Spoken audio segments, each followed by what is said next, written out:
Welcome to Mindful Moments. Nourish your mind on the go. This video uses AI narration to present our original book analysis. Oh, cool. Today, we're diving into Mortimer J. Adler's We Hold These Truths, understanding the ideas and ideals of the Constitution. Okay. You're in for a treat because this book, Right. it isn't just a history lesson. Right. It's a guide to understanding the living ideas that shape America. Yeah, you hit the nail on the head there. Yeah. Adler really wants us to move beyond just memorizing dates and names and to grapple with the philosophy behind these documents. Okay. The Declaration of Independence, the Constitution, and even Lincoln's Gettysburg Address. He calls these documents our American Testament, Okay. suggesting that they offer a vision for a nation and a set of core beliefs Hey. that we should be constantly striving to live up to. So how does he approach this American Testament? Does he just assume we all have PhDs in political philosophy? Not at all. Okay. He breaks down these complex ideas into manageable pieces. Starting with the Declaration of Independence, Okay. he dissects its key claims about human equality and inalienable rights, showing how radical these ideas were in the 18th century. Okay. He points out that the right to the pursuit of happiness, for example, wasn't just about, feeling good. It was actually a revolutionary concept that challenged traditional power structures of the time. So he's saying that happiness isn't just a personal feeling, but it's tied to how we're governed and the freedoms that we have. Exactly. And he shows how that idea connects directly to the Constitution and the Bill of Rights. These documents take those lofty ideals about human rights and turn them into practical legal protections. Okay. So it's fascinating to see how Adler connects the dots between philosophical theory and the actual structure of our government. So he's making a case for understanding the why behind the what of our government. Yeah. But he doesn't shy away from criticizing the Constitution either. You're right. I mean, no document is perfect. No document is perfect. Oh.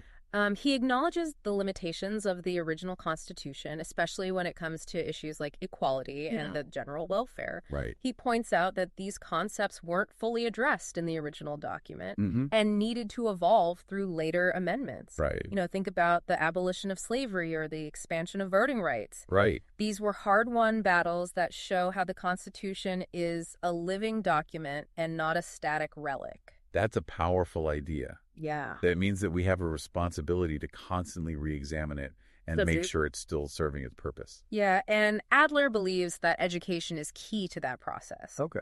He argues that a deep understanding of these principles is essential for responsible citizenship. Okay. He wants us to be active participants in shaping the future of our nation, not just passive observers.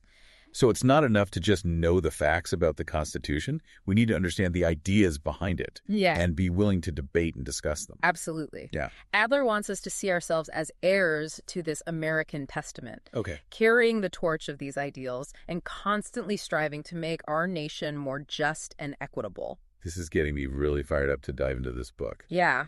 It sounds like he's making a compelling case for why understanding our founding documents is so crucial. He is. Not just for understanding our past, but for shaping our future as well. And one of the things that makes his writing so engaging is how he grounds these abstract ideas in historical context. Okay. For example, when he talks about the Constitution, he reminds us that it wasn't just some theoretical exercise. It was a response to a very real crisis. Okay. What crisis are we talking about? Well, remember the 13 original states were like mini countries, each with its own interests and often conflicting loyalties.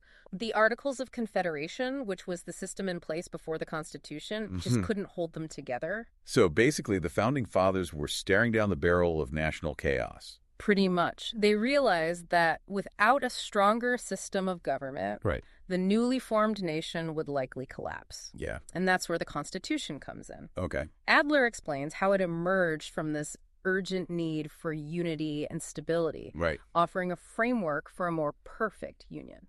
Okay. Yeah. But Adler isn't just interested in the practicalities of governing, is he? No. He's also fascinated by the philosophical ideas that underpin the Constitution. Absolutely. And he sees a clear link between the lofty ideals of the Declaration of Independence Yes. and the practical framework of the Constitution. Right. How so? Well, he argues that the Declaration, with its focus on natural rights and human equality, serves as the philosophical foundation for the Constitution. Okay. It's like the Declaration provides the why, some fundamental principles, while the Constitution provides the mechanisms for putting those principles into practice. So it's like the Declaration says all men are created equal and endowed with certain unalienable rights. Yeah. And the Constitution's like, here's how we're going to protect those rights and make that equality real. Exactly. And Adler walks us through how specific clauses in the Constitution, like the Bill of Rights, directly reflect those principles outlined in the Declaration. Okay. You know, he shows how the right to free speech, freedom of religion, protection against unreasonable searches, all of these flow directly from that foundational belief in human rights. That's cool. Yeah. It sounds like he's making a case for seeing the Declaration and the Constitution not as separate documents, but as two parts of a larger whole. He is. He calls them, along with Lincoln's Gettysburg Address, our American Testament. Right. A kind of blueprint for a nation that strives to live up to its highest ideals. But as we already touched on, he doesn't shy away from the Constitution's shortcomings. Right. He's honest about the fact that in its original form, Yeah. it didn't fully live up to those ideals. That's one of the things I appreciate about his approach. Yeah. He doesn't treat the Constitution as some sacred relic, Yeah. but as a work in progress. Mm-hmm. He points out that it initially failed to address issues like slavery and the general welfare in a meaningful way. And how does he reconcile that with his overall admiration for the Constitution? Well, he emphasizes the importance of amendments, showing how they reflect the nation's evolving understanding of justice and equality. The fact that the Constitution can be amended, that it can adapt to changing circumstances, is, for him, one of its greatest strengths. So it's like the Constitution is a living, breathing document. Always capable of being improved and refined. Exactly. And Adler argues that we, as citizens, have a responsibility to engage in that process of improvement. He wants us to think critically about the Constitution, to debate its strengths and weaknesses, and to participate in shaping its future.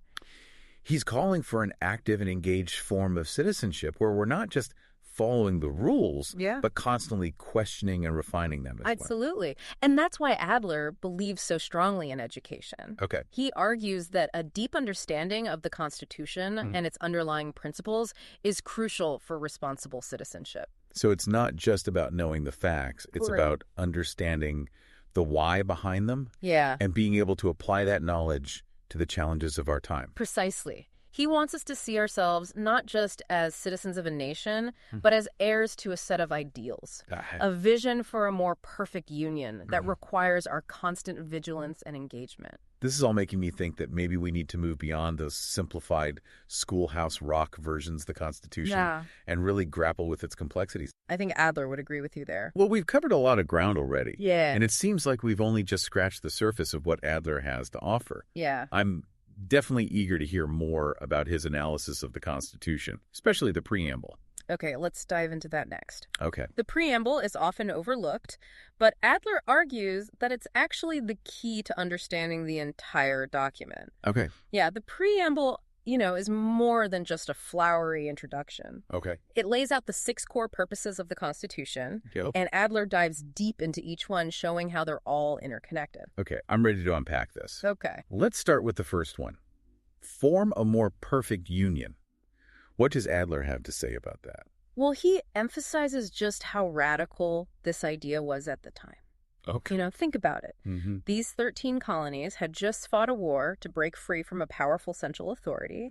And now they were coming together to form a new one. It seems almost counterintuitive. Like, weren't they worried about recreating the very tyranny that they had just escaped? There were, and that's why the Founding Fathers spent so much time debating and crafting a system that would balance national unity with individual liberty. Okay. They needed to create a government that was strong enough to hold the nation together, but not so strong that it would become oppressive. So a more perfect union wasn't about achieving some utopian ideal, but about finding a practical solution to the very real challenge Yeah. of governing a diverse and sprawling nation. Exactly. And Adler argues that this pursuit of a more perfect union is an ongoing process, one that requires constant negotiation and adaptation. Okay. It's not a destination, but a journey.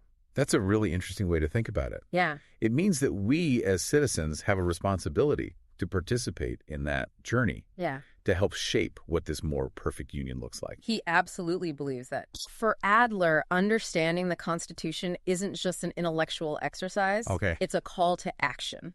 Okay, so let's move on to the next purpose outlined in the preamble. Yeah. Establish justice. Mm-hmm.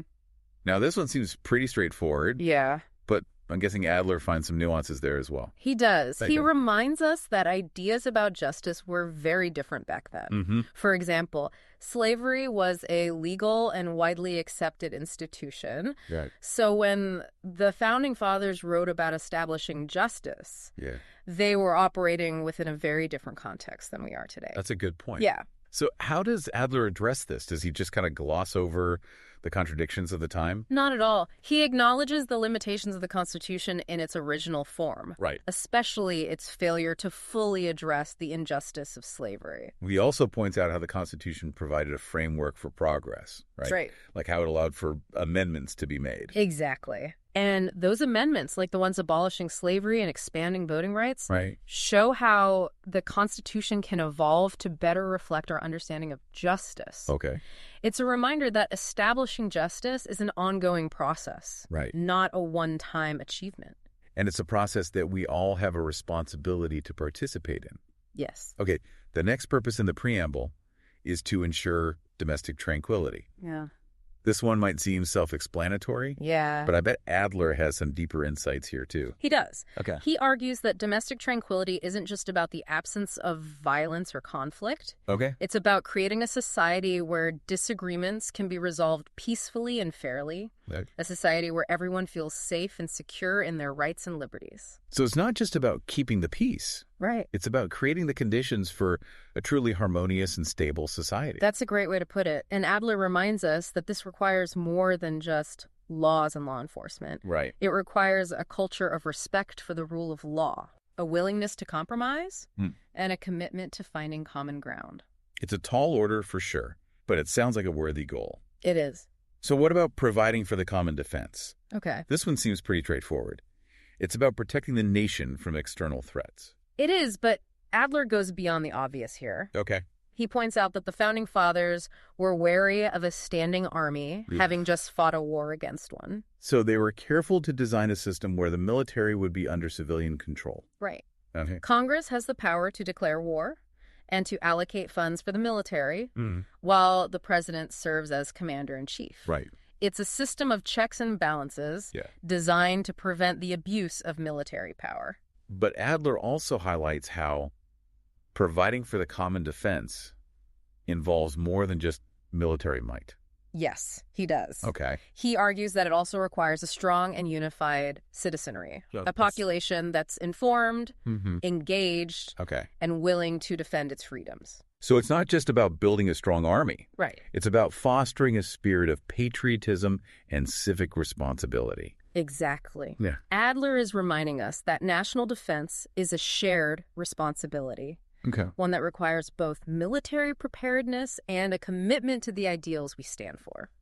This is all fascinating. Adler is really helping us to see these familiar phrases in the preamble with fresh eyes. Yeah. Okay, what's next? The next purpose is to promote the general welfare. Okay. Now, this one is a bit trickier to define. Yeah. What exactly did the Founding Fathers have in mind when they wrote those words? That's a good question. It's a phrase that's been debated and interpreted in many different ways over the years. It has. But at its core, it's about creating a society where everyone has the opportunity to thrive, to live a good and decent life. So things like access to education, healthcare, and economic opportunity. Exactly. And Adler argues that promoting the general welfare requires a government that actively works to create those conditions. He's not talking about a huge intrusive government, is he? Not necessarily. Okay. He's talking about a government that is responsive to the needs of its citizens and that takes steps to ensure fairness and opportunity for all. So it's about finding that balance between individual liberty and collective responsibility. Right. Making sure everyone has the chance to succeed while still respecting individual freedoms. You got it. Okay. And Adler emphasizes that promoting the general welfare is an ongoing process. Okay. One that requires constant adaptation and innovation. It's not about achieving some static utopia, Right. but about continually striving to create a society that is more equitable and more prosperous for all. This is all resonating with me. It's like Adler is giving us a new lens through which to view the Constitution. Yeah. One that focuses not just on the legal framework, but on the deeper human values that it's meant to uphold. That's a great way to put it. Yeah. He's challenging us to think about the Constitution not just as a set of rules, but as a reflection of our aspirations for a just and flourishing society. Okay, so we've covered 5 of the 6 purposes outlined in the preamble. Right. What's the final one? It's a big one. To secure the blessings of liberty to ourselves and our posterity. Okay. This is where it all comes together. The culmination of all the other goals outlined in the preamble. I can see how all those other elements, forming a more perfect union, establishing justice, ensuring domestic tranquility, providing for the common defense, promoting the general welfare. Right. They all contribute to this ultimate goal of securing the blessings of liberty. Precisely. And Adler reminds us that this isn't just about freedom from tyranny or oppression. Okay. The Founding Fathers had a much broader vision of liberty. They saw it as encompassing a whole range of freedoms. Right. Freedom of speech, freedom of religion, freedom of assembly. Yes. The freedom to pursue happiness.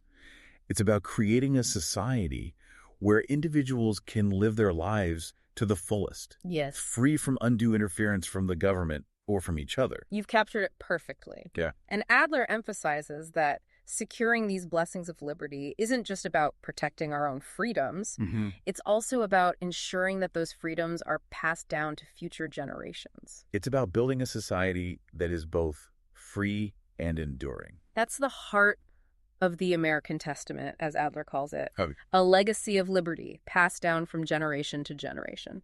But Adler doesn't just leave it there, does he? No, he doesn't. He also points out some pretty significant omissions in the Constitution as it was originally written. Right. And this is where his critical thinking really shines through. You're right. Okay. He doesn't shy away from pointing out the areas where the Constitution fell short. Okay. Where it failed to fully live up to those ideals. And this reminds us that the Constitution isn't some perfect, untouchable document. Yeah. It's a work in progress. Yes. A framework that needs to be constantly re-examined and potentially revised as our understanding of justice and equality evolves. Exactly. And that's what makes Adler's work so relevant. Okay. He's not just providing a history lesson. Right. He's inviting us into an ongoing conversation about the meaning and purpose of our founding documents. Okay, so what are some of the omissions that Adler highlights? Okay.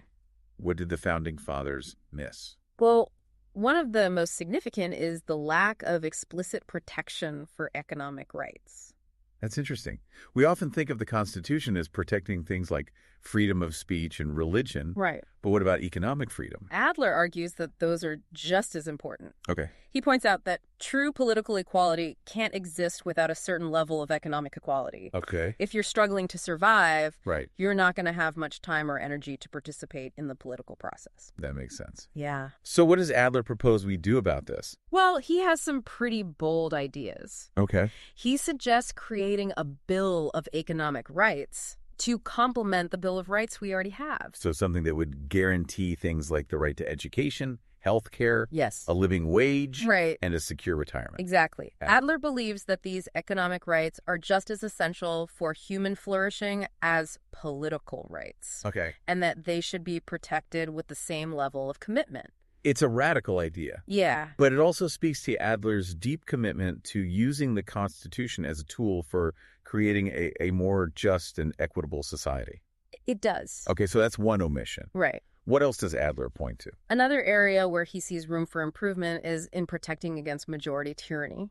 Now, this is a concept that a lot of people might not be familiar with. Right. We often think of democracies as being inherently fair. Yeah. But Adler warns us that majority rule can sometimes lead to injustice. He's right. Okay. Just because a majority of people support something doesn't automatically make it right or just. Yeah. History is full of examples where the rights of minorities have been trampled on by the will of the majority. And Adler argues that the Constitution, as originally written, doesn't do enough to protect against this danger. He does. Okay. He believes that we need to be more vigilant in safeguarding individual rights, even when those rights are unpopular.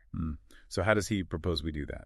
Well, he suggests several possibilities. Okay. One is strengthening the role of the judiciary, empowering the courts to act as a check on the power of the majority, and ensuring that laws are consistent with the Constitution, even if those laws are popular. He's basically saying that sometimes the courts need to step in and protect the rights of the minority. Yes. Even if it means going against the will of the majority. That's right. He also emphasizes the importance of a culture of respect for individual rights. Even among those who hold different views, it's about creating a society where people are willing to listen to and engage with dissenting voices, understanding that protecting the rights of others ultimately benefits everyone. So it's not just about legal mechanisms. Right. It's also about fostering a certain kind of civic virtue. Yes. A commitment to fairness and open-mindedness, even in the face of disagreement. You've hit the nail on the head. For Adler, a truly just and equitable society requires more than just laws and institutions. Right. It requires a citizenry that is informed, engaged, and willing to stand up for the rights of all, even when it's difficult. This is all giving me a lot to think about. It's like Adler is challenging us to move beyond those simplistic schoolhouse rock versions of the Constitution. And really grapple with its complexity, the nuances, and its potential for both good and bad. He is, and he's doing it in a way that is both intellectually stimulating and deeply inspiring. Well, we've explored Adler's analysis of the preamble and delved into some of his critiques of the Constitution. Right. But it's important to emphasize that he's not doing this out of a sense of negativity or cynicism. Not at all. He's actually a passionate defender of the Constitution. He is. Right. He sees it as a brilliant and enduring framework for a just and free society. Yes. His criticisms are meant to be constructive, to encourage us to think about how we can make the Constitution even better, how we can more fully realize the ideals it embodies. He wants us to approach the Constitution not with blind reverence, but with a spirit of thoughtful engagement, to see it as a living document that demands our attention, our interpretation, and our ongoing efforts to make it more perfect. He's basically calling on us to continue the work of the Founding Fathers, to carry on the legacy of the American Testament, and to strive to create a society that truly lives up to its highest ideals. That's a great way to put it. And it's a message that feels particularly urgent in today's world, where we face so many challenges to democracy and the principles of freedom and justice. Adler's work reminds us that the Constitution is more than just a historical document. It's a roadmap for a better future. Yes. A guide for how we can live together in peace and harmony, how we can create a society that is both just and prosperous. And it's a reminder that the responsibility for achieving those goals rests with each and every one of us. So as we wrap up this deep dive into Adler's We Hold These Truths, the question is, what stands out to you? What ideas or insights have sparked your curiosity? What challenges do you see to realizing the ideals outlined in the Constitution? And most importantly, what role do you see yourself playing in this ongoing experiment in self-government? Those are some big questions. But they're exactly the kind of questions Adler wants us to grapple with. You know, he doesn't offer any easy answers. But he provides a framework for thinking about these issues in a thoughtful and informed way. And that's what makes his book so valuable. It's not just some dry academic treatise on the Constitution. It's a call to action.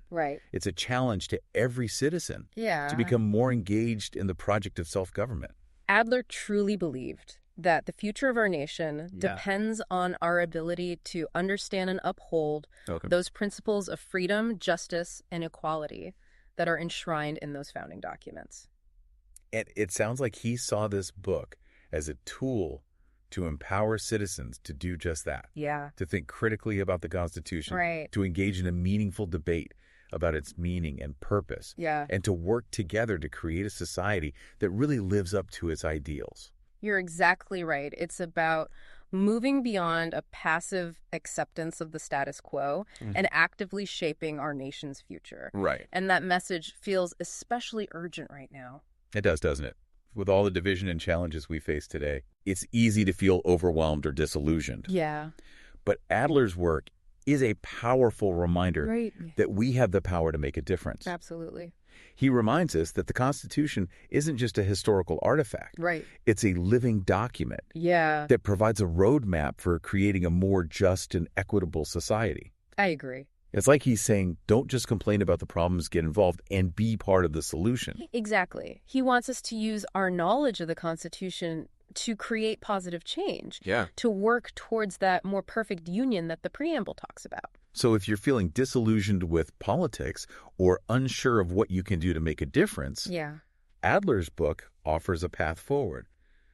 We Hold These Truths is an invitation to dive deep into the ideas and ideals that shape our nation, to move beyond the surface and grapple with the fundamental questions of self-government. It's a call to become more informed, more engaged, and more responsible citizens. It's a journey of discovery that will leave you with a deeper appreciation for the fragility and the enduring power of the American experiment. Very well said. And who knows, it might just inspire you to get out there and make a difference. It certainly inspired me. If you're intrigued by this deep dive and ready to explore these ideas for yourself, you can find a link to purchase We Hold These Truths in the description below. And don't forget to subscribe to the channel for more insightful deep dives into the ideas that shape our world. Thanks for joining us.